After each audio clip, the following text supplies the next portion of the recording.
اس صورت میں اللہ تعالیٰ نے حضرت نوح علیہ السلام کا واقعہ بہت تفصیل سے بیان کیا.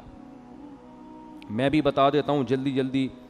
وَلَقَدْ أَرْسَلْنَا نُوحًا إِلَىٰ قَوْمِهِ, ہم نے نوح کو ان کی قوم کی طرف بھیجا. انہوں نے کہا میں تمہیں اللہ کے عذاب سے ڈراتا ہوں. لوگ کہنے لگے مَا نَرَاكَ إِلَّا بَشَرًا مِثْلَنَا, آپ تو ہماری طرح کے انسان ہیں.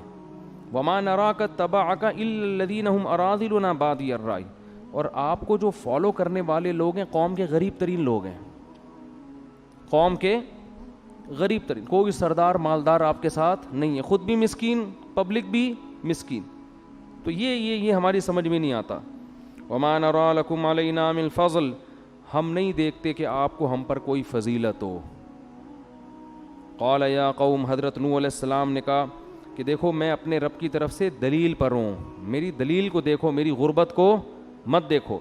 اور کہنے لگے لا اسألکم علیہ مالا, میں تم سے اس دین کی تبلیغ پر پیسوں کا مطالبہ نہیں کر رہا, اس میں میرا کوئی ذاتی مفاد نہیں ہے. اور من ینصرنی من اللہ ان طردتہم, ان غریبوں کو اگر میں اپنی محفل سے نکال دوں گا تو مجھے اللہ کے عذاب سے کون بچائے گا. یہ آواز گونج رہی ہے, اس مائک کو سیٹ کریں یار, گونج رہی ہے نا آواز, کل بھی بہت خراب آواز گئی ہے. تو میں ان غریبوں کو اپنی محفل سے نہیں نکال سکتا. تو اسلام کی دعوت سب کے لیے بھائی, امیر غریب سب برابر ہیں اس میں. اور میں تم سے یہ نہیں کہتا کہ میرے پاس اللہ کے خزانے ہیں, نہ میں غیب کا علم جانتا ہوں, نہ میں فرشتہ ہوں. اور جن غریبوں کو تم دیکھ کے کہتے ہو نا کہ یہ کسی کام کے نہیں ہیں, میں ان کے بارے میں یہ نہیں کہتا کہ اللہ ان سے راضی نہیں ہے. ہو سکتا ہے اللہ ان کو بہت نوازے گا ان کے ایمان اور عمل کی وجہ سے. تو اللہ فرماتے ہیں 950 سال نوح علیہ السلام دعوت دیتے دیتے دیتے دیتے یہاں تک پہنچ گئے کہ قوم پھر ایک دن آپ سے کہنے لگی یا نوح قد جادلتنا فاکثرت جدالنا, اے نوح تو نے جھگڑا کیا اور بہت ہی کر لیا, 950 سال ہو گئے ہماری تیری بحث کو. تو یہ کہتا ہے کہ ان بتوں کی عبادت چھوڑ دو, ہم کہتے ہیں باپ دادا سے کرتے آ رہے ہیں. فاتنا بما تعیدنا, اب تو جو ہم سے عذاب کا وعدہ کرتا ہے نا وہ لے آ, ان کنت من الصادقین, اگر تو سچا ہے اب دکھا دے, بہت ہو گیا, ہمیں تو کہیں نظر نہیں آتا. تو اللہ کہتے ہیں کہ میں نے نوح علیہ السلام سے کہا لن یؤمن من قومک الا من قد آمن, اے نوح اب مزید تیری قوم میں سے کوئی شخص ایمان نہیں لائے گا, لہذا اب تو نے کیا کرنا ہے, واصنع الفلک باعیننا ووحینا, ہماری نگرانی میں کشتی تیار کر. دیکھو ایک بات خوب یاد رکھو, اللہ کا عذاب اس وقت آتا ہے جب لوگ اطمینان کر بیٹھتے ہیں کہ اب عذاب نہیں آئے گا. جب تک انسان کو خطرہ ہوتا ہے نا کہ عذاب نہ آ جائے تو نہیں آتا, جہاں اطمینان ہوا کہ اب نہیں آئے گا تو قرآن سے پتہ چلتا ہے کہ اسی وقت آتا ہے. جب بھی انسان گناہ کرتا ہے نا اس کے مسلمان کے دل میں خوف ہوتا ہے کہ کوئی چھت نہ پھٹ جائے کہیں. یہ خوف اس کی علامت ہے کہ امید ہے ابھی توبہ کی مہلت ملے گی. لیکن جب مطمئن ہو گئے نا یار کب سے کر رہا ہوں گناہ, نہ آج تک چھت پھٹی ہے, نہ کوئی نقصان ہوا, کچھ بھی نہیں ہوا, تو بس سمجھ لو کہ اب تباہی کے دن آ گئے ہیں, کیونکہ غیب کا معاملہ ہے نا سارا. تو قوموں کے ساتھ بھی ایسے ہوتا تھا. قومیں شروع میں ڈرتی تھیں کہ عذاب نہ آ جائے, تو پیغمبروں کی مخالفت تو کرتی تھیں لیکن اسے ایک لمٹ ہوتی تھی, ڈرتے بھی تھے. لیکن جس قوم کو بھی جب یہ ہوا نا کہ بھائی کوئی نہیں آ رہا, آپ کی باتیں ہی ہیں, آپ کے پاس عذاب نہیں ہے, تو پھر اللہ کا عذاب آتا ہے. تو قرآن کہتا ہے ہم نے نوح علیہ السلام سے کہا کہ آپ ہماری نظروں کے سامنے کشتی تیار کریں اور اب ان ظالموں کے بارے میں مجھ سے بات نہیں کرنا, ان کی سفارش نہیں کرنا, یہ سب غرق ہوں گے. وَيَصْنَعُ الْفُلْكَ, نوح علیہ السلام کشتی تیار کر رہے تھے اور ایمان والے ان کے ساتھ مل کر. وَكُلَّمَا مَرَّ عَلَيْهِ مَلَأٌ مِّن قَوْمِهِ سَخِرُوا مِنْهُ, جب بھی قوم کے سردار لوگ وہاں سے گزرتے مذاق اڑاتے کہ نہ قریب میں کوئی دریا ہے نہ کوئی سمندر ہے, اور خشکیوں میں کیا تیار ہو رہی ہے, کشتی. خوب اچھی طرح سمجھ لو, یہ جو ہمارا ایجوکیٹڈ طبقہ ہے نا یونیورسٹیوں کا, یہ سمجھتا ہے کہ دلیل صرف کسی سائنٹیفک حقیقت کو ہی کہتے ہیں, کسی سچے کی خبر ان کی نظر میں دلیل نہیں ہوتی. یہ جو پڑھا لکھا طبقہ ہے نا, یہ کس چیز سے دھوکے میں آیا ہے کہ یار نہ ہمیں قبر کا عذاب نظر آ رہا ہے, نہ ہم نے قوم عاد قوم ثمود کو تباہ ہوتے ہوئے دیکھا, یہ تو نیچرل ہے سب کچھ. وہ سمجھتے ہیں کہ جو سائنسدان کہے گا نا وہی صحیح ہو سکتا ہے, اس کے علاوہ کچھ صحیح بولو نہیں ہو سکتا. حالانکہ خبر جو ہے نا, خبر کسی سچے کی خبر, یہ خود ایک دلیل ہے. مثال کے طور پر دیکھو, میں نے شہیدوں کے خون کی خوشبو اپنی ناک سے سونگھی ہے, خدا کی قسم. سائنسدان مانے گا اس کو؟ میں اگر لمس یونیورسٹی میں جا کے بتاؤں کہ میں نے شہیدوں کی کئی مہینے پرانی لاشیں بھی محفوظ دیکھی اور ان کے خون میں خوشبو بھی دیکھی ہے, تو وہ کیا کریں گے؟ شاید کسی نے پرفیوم ڈال دیا, وہ یہ کہیں گے نا. کیا خیال ہے بھائی؟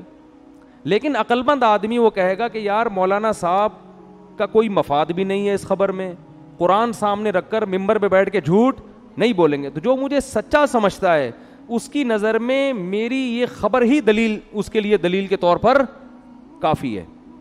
تو ہماری کیا حیثیت, جنہوں نے پیغمبروں کے معجزوں کو اپنی آنکھوں سے دیکھا, ان کے لیے پیغمبر کا قول سائنسدانوں سے ہزارہا گنا بڑھ کر کیا ہوتی ہے؟ حجت اور دلیل. تو ہمارے لیے محمد صلی اللہ علیہ وسلم کا جو قول ہے یہ سائنس اور سائنسدانوں سے بڑھ کر اس کی ویلیو ہے. وجہ اس کی یہ کہ ان کا سچا ہونا اتنے مضبوط دلائل سے ثابت ہے, موسیٰ علیہ السلام کا سچا ہونا, عیسیٰ ابن مریم کا سچا ہونا, کہ اس سے زیادہ دلائل کسی کے سچے ہونے پر قائم ہو نہیں سکتے. تو اب وہ بیوقوف لوگ, انہیں چاہیے تھا کہ 950 سال جو پیغمبر تبلیغ کر رہا ہے اور اس میں ان کا اپنا مفاد نہیں ہے, کوئی مفاد نہیں ہوتا تو 950 سال کون لگا رہتا ہے بھائی کسی کے پیچھے؟ کچھ بھی نہیں مل رہا, نہ کوئی ہدیے مل رہے ہیں, نہ کوئی نذرانے مل رہے ہیں, کخ بھی نہیں مل رہا. اور دوسری بات یہ کہ ان کی باتیں بھی ٹھیک ہیں, جتنی باتیں کر رہے ہیں یہ کیا کر رہے ہیں؟ صحیح کر رہے ہیں کہ پتھروں کے بنے ہوئے بتوں کی عبادت مت کرو, بات بھی صحیح ہے, بندہ بھی ٹھیک ہے, تو اس سے بڑی کیا دلیل ہوگی کہ یہ سچ بول رہے ہیں؟ تو اب عقل مندی کا تقاضا تھا کہ وہ جب یہ کہتے کہ طوفان آنے والا ہے اور اللہ آسمان سے بارشیں برسائے گا, طوفان برسائے گا, جو کشتی میں بیٹھ جائے گا وہ بچ جائے گا, جو نہیں بیٹھے گا وہ نہیں بچے گا, تو عقل مندی کا تقاضا تھا کہ مان لیتے کہ بھائی یہ جو خبر دے رہے ہیں ویسا ہی ہوگا, اللہ کچھ کرنے کے لیے سائنس کا محتاج نہیں ہے. لیکن وہ احمق اور بیوقوف وہ حضرت نوح علیہ السلام کا مذاق اڑاتے تھے, کیونکہ ان کے جو محکمہ موسمیات والے تھے وہ یہ خبریں دے رہے تھے کہ بارش کا دور دور تک بھی کوئی امکان نہیں ہے, بہت مشکل ہے. وہ محکمہ موسمیات کو دیکھ رہے تھے کہ نہ یہ سیزن ہے بارش کا, اور اگر بارش ہو بھی گئی تو کشتی کی کیا ضرورت ہے بھائی. یہ ہے ٹیکنیکل فالٹ جو آج ہمارے لبرل طبقے میں پایا جاتا ہے. تو کہہ رہے تھے بارش کہاں سے, اور ہو بھی گئی بارش. محکمہ موسمیات کی خبریں جب آج غلط نکلتی ہیں تو اس وقت بھی ہو سکتا ہے نکلتی ہوں. ان کے جو محکمہ موسمیات تھے نا وہ ایسے ہی پہاڑوں پہ ادھر ادھر دیکھ کے, موسم تو ہوتے ہیں نا بارشوں کے, اس سے ہی اندازہ ہو جاتا ہے کہ ابھی یہ کون سا سیزن چل رہا ہے بارش کا. تو اس لیے قرآن کہہ رہا ہے وہ بجائے ڈرنے کے کہ اب تو واقعی عذاب آ رہا ہے, اب تو یہ کشتی بنا رہے ہیں, طوفان کی خبریں آ رہی ہیں, تو قرآن کہہ رہا ہے کلما مر علیہ ملأ من قومہ سخروا منہ, جب بھی قوم کے سردار گزرتے نا مذاق اڑاتے. دیکھو وہاں بھی غریب لوگ مذاق نہیں اڑاتے تھے, مذاق اڑانے کے لیے پیٹ کا بھرا ہونا ضروری ہے. لبرل طبقہ مولویوں کا مذاق اڑاتا ہے, رکشے ٹیکسی والے چاہے دین پہ نہ بھی چلیں یہ علماء کا مذاق نہیں اڑاتے. مذاق اڑانے کے لیے آج کل پڑھا لکھا ہونا ضروری ہے. ان میں تکبر ہوتا ہے, ہمیں آتا ہے, ان کو کیا پتا. پیٹ بھرا ہو, گاڑی ہو, اچھا گھر ہو تو ہری ہری انسان کو سوچتی ہے, دولت آتی ہے نا تو تکبر بھی ساتھ ساتھ آتا ہے. تو قرآن کہہ رہا ہے کہ جو قوم کے بڑے بڑے لوگ تھے, چھوٹے موٹے نہیں, غیر مسلموں میں چھوٹے بھی تھے, لیکن الملا بڑے بڑے جو قوم کے لوگ تھے نا وڈیرے ٹائپ کے, وہ جب بھی گزرتے نوح علیہ السلام کو دیکھتے کہ کشتی بنا رہے ہیں, لوگ بھی بنا رہے ہیں, سخروا منہ, تو تمسخر کرتے, مذاق اڑاتے. ان کو دیکھو مولویوں کو کیا ہو گیا, ان کو سمجھ رہے ہیں, ان کو دیکھو کیا ہو گیا ہے. تو نوح علیہ السلام فرماتے ہیں ان تسخروا منا فإنا نسخر منکم کما تسخرون, آج تم ہمارا مذاق اڑا لو, تھوڑے دنوں میں ہم تمہارا مذاق اڑائیں گے. فسوف تعلمون, ان قریب پتہ چل جائے گا کون ہے جس پر ذلیل کرنے والا عذاب نازل ہونے والا ہے، ایسا عذاب جو اس کو رسوا کر کے رکھ دے گا۔ قرآن کہہ رہے حتی اذا جاء امرنا، یہاں تک کہ جب ہمارا حکم آ پہنچا، وفارت تنور، اور زمین میں جتنے تنور تھے نا، دراڑیں تھیں زمین میں، جتنے سوراخ تھے، سب سے پانی ابلنا شروع ہو گیا۔ فارا کا مطلب ہوتا ہے ابلنا، اتنی اسپیڈ سے پانی نکلنا شروع ہوا ہے، زمین کے چشمے اللہ نے جاری کر دیے سارے، زمین سے پانی اگلنا شروع ہوا، اور آسمان سے پانی اللہ نے انڈیلنا شروع کر دیا، اتنی تیز بارشیں، اور زمین سے بھی پانی اگلنا شروع۔ فرمایا قل نحمل فیہا من کل زوجین اثنین، اے نوح اس کشتی میں جتنے بھی جانور ہیں ان میں ایک ایک جوڑا رکھ لیں، کیونکہ انسانوں کے ساتھ پانی اتنا زمین پہ آئے گا کہ اس میں سارے جانور بھی ہلاک ہو جائیں گے۔ تو یہ جتنے جانور ہمیں نظر آتے ہیں نا، یہ سب ان جانوروں کے آل اولاد ہے جو نوح علیہ السلام کے ساتھ کشتی میں سوار ہوئے تھے، الا یہ کہ پانی کے جانوروں۔ تو بہت بڑی کشتی بنائی، اور سارے، یا ہو سکتا ہے کچھ جانور اللہ نے بعد میں پیدا کیے ہوں، تو خیر جوڑے رکھ لیے اس میں۔ فرمایا ومن آمن، اور جتنے لوگ آپ کے ساتھ ایمان لائے ہیں نا، ان کو بھی اس کشتی میں سوار کر لیں۔ وقال ارکبوا فیہا بسم اللہ مجریہا ومرساہا، اور اللہ نے فرمایا اس کشتی میں بیٹھ کر اللہ سے دعا مانگو کہ اللہ ہی کے نام سے اس کا چلنا ہے اور اللہ ہی کے نام سے اس کا رکنا ہے۔ یہ دعا ہے کشتی میں بیٹھنے کی بھی اور گاڑی کی بھی۔ لوگ گاڑی میں بیٹھ کے یہ دعا پڑھتے ہیں سبحان الذی سخر لنا ھذا وما کننا لہ مقرنین، یہ بھی ٹھیک ہے، لیکن گاڑی کی مشابہت کشتی سے زیادہ ہے، اس پہ کیا دلائل ہیں وہ ایک الگ ٹاپک ہے، اس لیے یہ والی دعا پڑھنی چاہیے، وہ بھی پڑھ لیں یہ بھی پڑھ لیں۔ تو ان ربی لغفور الرحیم، قرآن کہہ رہا ہے وہی تجری بہم فی موج۔ اب آپ دیکھو وہ غیر مسلموں نے دیکھ بھی لیا کہ کوئی محکمہ موسمیات کی خبر نہیں تھی، پھر بھی زمین سے پانی بھی اگل رہا ہے اور آسمان سے بھی گر رہا ہے، پھر بھی ان کو عقل بولو نہیں ہے کہ یار یہ اتفاق ہے، تیز بارش ہو رہی ہے، حالانکہ اب تو ایمان لانا چاہیے تھا نا، لیکن وہی ہے انسان کی عقل پہ جب پردے پڑتے ہیں نا خواہشات کے، تو اسے بات سمجھ میں نہیں آتی۔ قرآن کہہ رہا ہے وہی تجری بہم فی موج کالجبال، پانی اتنا اکٹھا ہو گیا کہ بڑی بڑی موجیں بن گئی، اور اس میں کشتی پہاڑ کی طرح ہچکولے کھا رہی ہے اور اس میں چل رہی ہے۔ وَنَادَى نُوحٌ ابْنَهُ وَكَانَ فِي مَعْزِلٍ، بہت سے لوگ اس وقت تک غرق ہو چکے تھے۔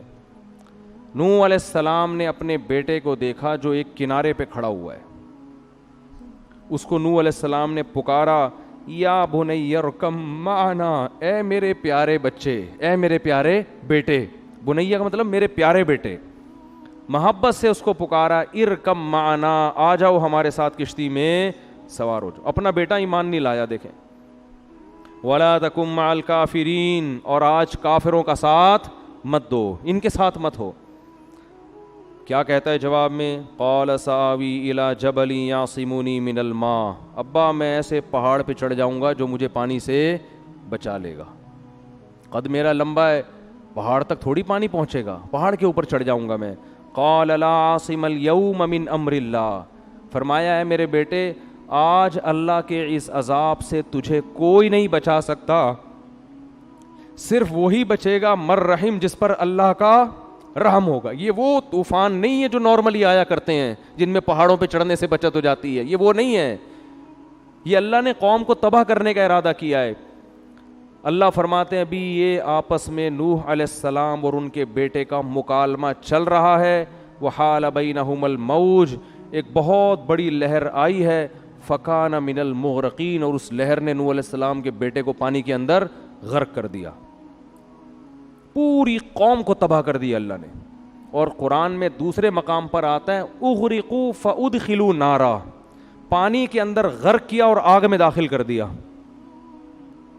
پانی کے اندر غرق کیا، اور فا کہتے ہیں تعقیب مع الوصل، فوراً کوئی کام ہو، ادھر پانی میں غرق ہوئے، ادھر فوراً آگ میں داخل۔ اس سے علماء نے استدلال کیا ہے کہ عذاب قبر کے لیے قبر میں دفن ہونا ضروری نہیں ہے. اگر کسی کی لاش کو آپ پانی کے اندر بھی پھینک دیں گے, اللہ اسی پانی کے اندر قبر کا عذاب اس کے لیے پیدا کر دے گا, اور قبر کے عذاب میں آگ ہوتی ہے, اسی پانی کے اندر اللہ اس کے لیے آگ کا انتظام کریں گے. یہ بالکل ایسے ہی ہے جیسے آپ ایئر کنڈیشن روم میں سو رہے ہو اور آپ کو خواب میں پھانسی کے گھاٹ پہ لے جایا جا رہا ہو, خواب میں آپ کو آگ میں ڈالا جا رہا ہو, تو کس قدر تکلیف ہوگی آپ کو, حالانکہ آپ کی باڈی کہاں رکھی ہوئی ہے, اے سی ایئر کنڈیشن ٹھنڈی جگہ پہ رکھی ہوئی ہے, برف میں آپ لیٹے ہوئے ہیں. تو جیسے سوتا ہوا آدمی, اس پر جو گزر رہی ہوتی ہے وہ سوتا ہوا آدمی جانتا ہے, ایسے ہی مرنے کے بعد آپ قبر کے اندر ہوں یا پانی کے اندر ہوں, لیکن آپ پہ جو گزرتی ہے وہ آپ جانتے ہیں اور آپ کا رب جانتا ہے. اللہ ہم سب کو اس عذاب قبر سے محفوظ رکھے. فرعون کے بارے میں بھی ہے, فرعون تو ہمیں عجائب گھر میں نظر آتا ہے لیٹا ہوا, قرآن کہہ رہے ہیں نہیں, النار ایک آگ ہے, یعرضون علیہا غدوا وعشیا, اس آگ میں اس کو صبح بھی جلایا جاتا ہے اور شام بھی جلایا جاتا ہے. ویوم تقوم الساعہ, اور جس دن قیامت قائم ہوگی, ادخلوا آل فرعون اشد العذاب, حکم ہوگا کہ اس سے بڑی آگ میں اس کو داخل کر دو. برزخ تو کم درجے کا عذاب ہے, جہنم اس سے بڑی چیز ہے, اللہ ہم سب کو محفوظ رکھے. تو فرمایا فکان من المغرقین وقیل یا ارض ابلعی ماءک, اتنا پانی تھا نا زمین میں, اتنا پانی پیدا ہو چکا تھا کہ قرآن کی بلاغت دیکھو. اب ایسا نہیں ہوا کہ اللہ نے زمین کو حکم دیا ہو کہ پانی آہستہ آہستہ, جیسے بہت زیادہ پانی جب کھڑا ہو جاتا ہے تو اس کو ختم ہونے میں بھی کئی مہینے لگتے ہیں, پانی جذب ہونے میں, ہوا میں اڑنے میں, دھوپ بخارات بن کے.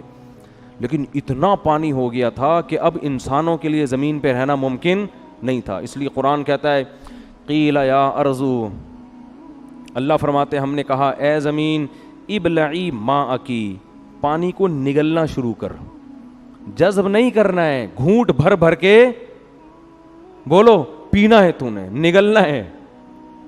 وَيَا سَمَاءُ أَقْلِعِي, اور آسمان سے اتنا پانی برس رہا تھا کہ اللہ نے آسمان کو تھمنے کا حکم نہیں دیا, کیونکہ اتنا پانی جب برستا ہے تو تھمتے تھمتے بھی بہت برس جاتا ہے. تو اللہ فرماتے ہم نے کہا اقلعی, اس پانی کو اکھاڑ کے پھینک دے.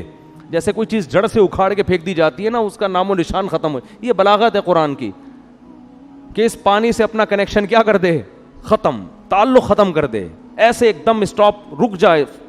اس طرح سے اس پانی کو اپنا تعلق اس سے کیا کر دے, جیسے درخت جڑ سے اکھاڑ کے پھینکا جاتا ہے نا. یہ بلاغت ہے قرآن کی کہ اتنا پانی تھا کہ اس کو روکنے کے لیے آسمان کو حکم دیا جا رہا ہے کہ اس کی جڑیں جڑ سے اکھاڑ دے, اس کو ذرا بھی نام و نشان باقی نہ رہے, ورنہ تباہ ہو جائے گی زمین.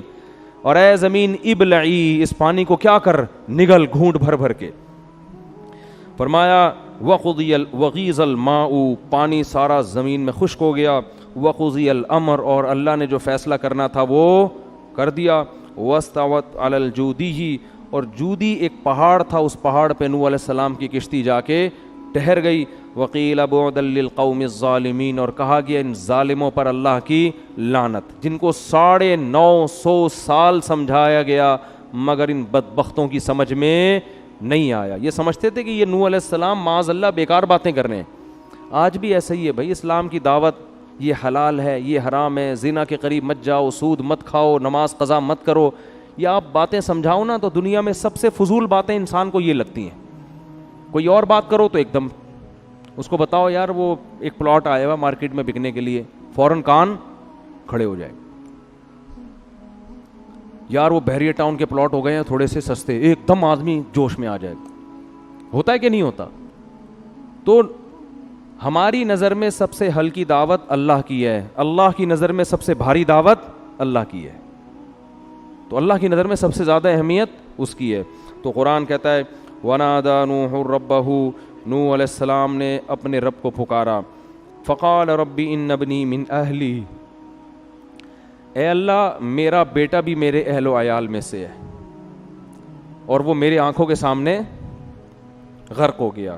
وَإِنَّ وَعْدَكَ الْحَقُّ, تو نے وعدہ کیا تھا کہ میرے اہل و عیال کی حفاظت کرے گا, تیرا وعدہ جھوٹا نہیں ہو سکتا.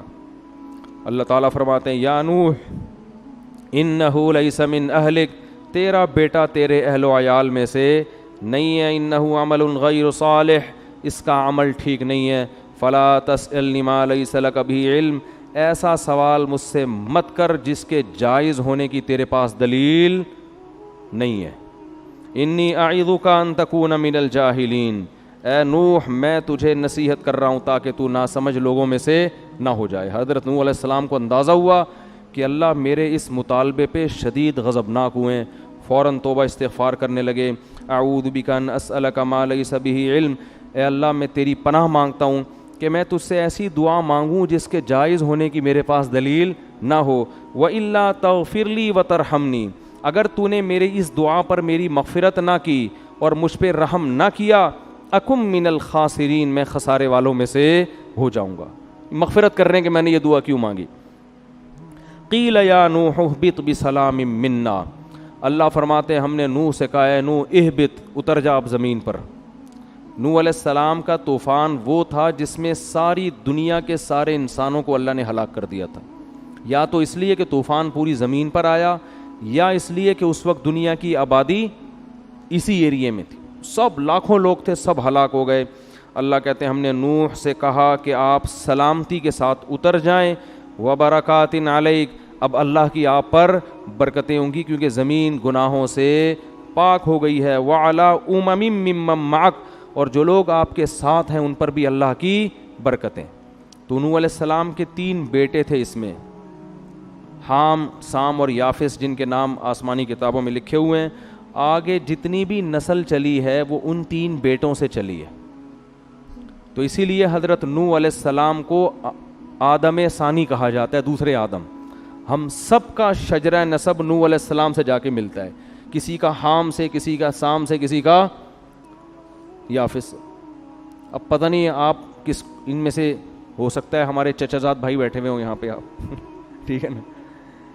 وہ تینوں بیٹے پھیل گئے تھے دنیا میں، پھر وہ ایک شیعہ ذاکر ہیں، انہوں نے تو پھر اتنی لمبی نسل ان کی چلائی ہے کہ وہ ایک بیٹی ملیشیا تھی، اس کا نام ملیشیا پڑ گیا، پھر ایک کراچی آئی تو اس کا نام، وہ تو پورا ان کا پروگرام تھا نا، جن کا انتقال ہو گیا وہ تھوڑا زیادہ ہو گیا تھا، ٹھیک ہے نا، وہ تھوڑا کیا ہو گیا تھا کہ وہ پھر ایک بیٹا وہاں چلا گیا، پھر اس کی ایک بچی کی شادی ہوئی، وہ وہاں گئی تو اس کا نام ملیشیا تھا، تو اس کا نام ملیشیا پڑ گیا، تو کراچی وہ پورا انہوں نے رپورٹ پیش کی ہے۔ بہرحال تو اللہ فرماتے ہیں ہم نے نوح سے کہا کہ آپ پر اللہ کی برکتیں، وَأُمَمٌ سَنُمَتِّعُهُمْ، اور ایک قوم ہوگی جن کو ہم فائدہ دیں گے اور پھر ان کو بھی یہی دردناک عذاب پہنچے گا، کیونکہ ابھی تو یہ صحیح چلیں گے، آہستہ آہستہ ان کی نسل میں پھر نافرمان لوگ پیدا ہونا شروع ہو جائیں۔ جیسے تبلیغ میں جب چلہ لگا کے آؤ نا، 4 دن تک تو ایسا لگتا ہے اس سے زیادہ نیک دنیا میں کوئی پیدا ہوا ہی نہیں ہے، تھوڑے دنوں میں پھر وہیں ڈرامہ دیکھ رہا ہوگا بیٹھ کے۔ اعتکاف میں 10 دن لگا کے جاتے ہیں، ایسا لگتا ہے فرشتہ پیدا ہو گیا ہے، 1 ہفتے کے بعد اس کو خود تعجب ہوتا ہے مجھے ہو کیا گیا یار، میں تھا کیا، پھر وہی فلمیں، ڈرامے، یہ سب چیزیں۔ تو یہ انسان پہ غفلت کے پردے پڑے ہوئے ہیں۔ تو اللہ نے بتا دیا کہ ابھی تک تو آپ کی قوم پہ برکتیں، لیکن ان کی نسلوں میں ایسی قومیں پیدا ہوں گی کہ ان کو پھر ہماری طرف سے دردناک عذاب پہنچے گا، اور میں یاد دہانی کے لیے ان کے پاس بھی پیغمبروں کو بھیجوں گا۔ تو اللہ نے اس قوم کو تباہ کیا۔ پھر اللہ ہمارے پیغمبر کو تسلی دے رہا ہے، تلک من انباء الغیب نوحیھا الیک، اے نبی یہ غیب کی خبریں ہیں جو ہم آپ کو بتا رہے ہیں، ما کنت تعلمها انت ولا قومک من قبل ھذا، نہ ان باتوں کو آپ پہلے جانتے تھے اور نہ آپ کی قوم۔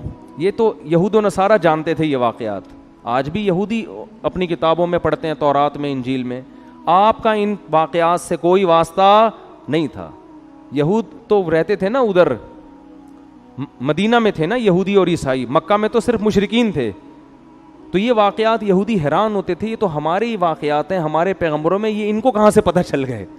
تو قرآن کہہ رہا ہے یہ غیب کی خبریں ہیں جو ہم آپ کو بتا رہے ہیں، آپ بھی ان کو نہیں جانتے تھے، ولا قومک من قبل ھذا، اور اس ہمارے سنانے سے پہلے آپ کی قوم کو بھی پتہ نہیں تھا، فاصبر، لہذا آپ صبر کریں اپنی دعوت پر، ان العاقبۃ للمتقین، اچھا انجام پرہیزگار لوگوں کا ہی ہوتا ہے۔ اینڈ دیکھو پرہیزگار لوگوں کا، ان کی موجودہ حالت مت دیکھو۔ پھر اللہ نے اس کے بعد نوح علیہ السلام کی قوم میں نا قوم عاد کو پیدا کیا۔